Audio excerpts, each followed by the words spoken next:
Hello, welcome students. In previous video, we have started lesson number 18, Sound, Production of Sound. Now today, let's learn the remaining part of the lesson. Time period of oscillation and frequency. The time required by an oscillator to complete one oscillation is called the time period of the oscillator.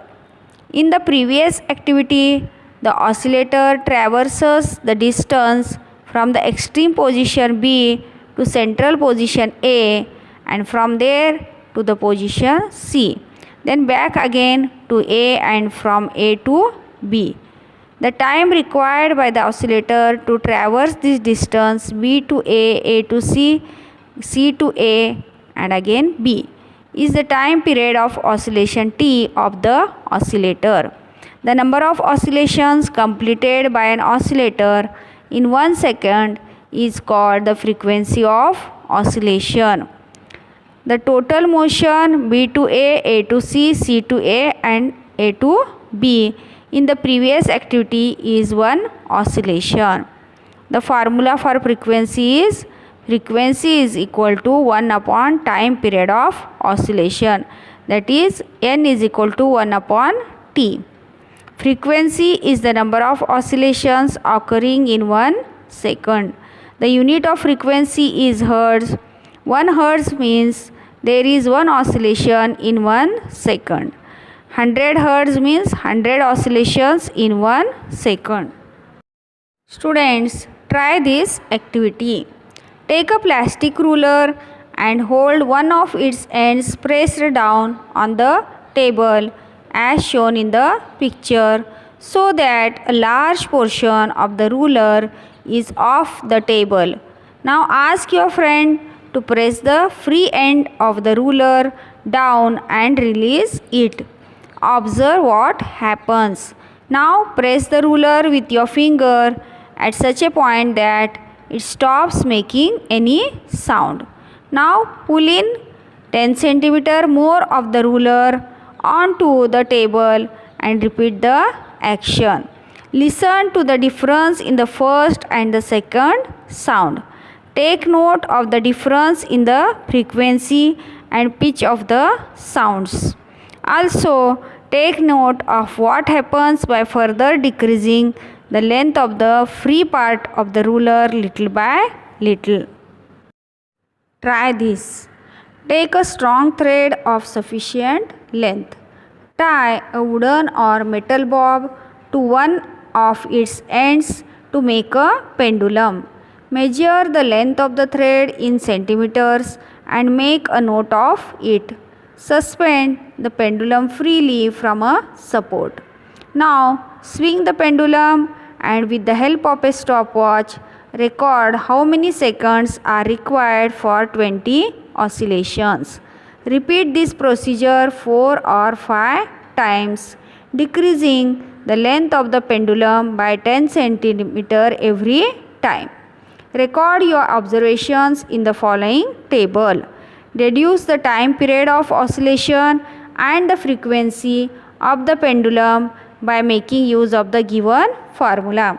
See the table given on page number 122, that first table. So serial observations you have to take at least 4 and the length of the oscillator in centimeter, time required for 20 oscillations in seconds and time period of oscillation, that formula is capital T is equal to small t upon 20 second and frequency n measured in hertz is equal to 1 upon capital T.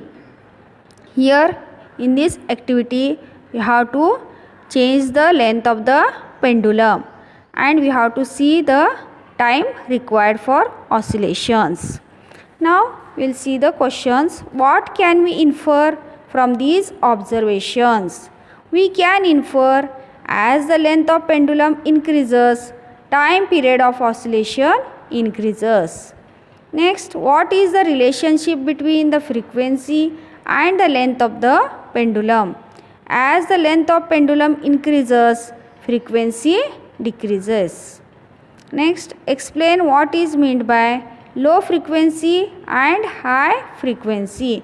High frequency means more number of oscillations in 1 second, and lower frequency means lesser number of oscillations in 1 second. The time period of oscillation T depends on the length of the pendulum. The time period of oscillation increases if the length of the pendulum is increased. The frequency remains the same even if the amplitude decreases or increases. High and low pitch of sound. Take a wooden board 80 to 90 cm long and 5 cm wide. Hammer 2 nails into it, each a few centimeters away from its two ends. Tie the ends of a thin metal wire to the nails so that the wire is stretched tightly between them. Insert a wedge-shaped wooden or plastic block under the wire near each of the nails and plug the wire lightly. Did you hear any sound? Observe whether the wire vibrates. Now insert 2 or 3 small rectangular blocks below the wedge-shaped block on one side in such a way that the length of the wire does not change. Observe whether there is any change in the tension in the wire. Now plug the wire with your finger and listen to the sound. Also watch its vibration. Note the difference you perceive in its frequency. What can you infer from this? When tension in the wire is increased, the frequency is seen to increase, and when it is reduced, frequency is also seen to decrease. We also perceive a difference in the sounds generated. When the tension is increased, the resulting sound is shriller. When the tension is reduced, the sound is also less shrill. This is what is called the high and low pitch of sound. Intensity of sound, sound level. Loudness or softness of sound is indicated by two terms, namely intensity of sound and sound level. Sound level is the intensity of sound as perceived by our ears. The intensity of sound is proportional to the square of the amplitude of vibration. For example, if the amplitude is doubled, the intensity of sound becomes 4 times as much. The decibel dB is the unit for measuring sound level.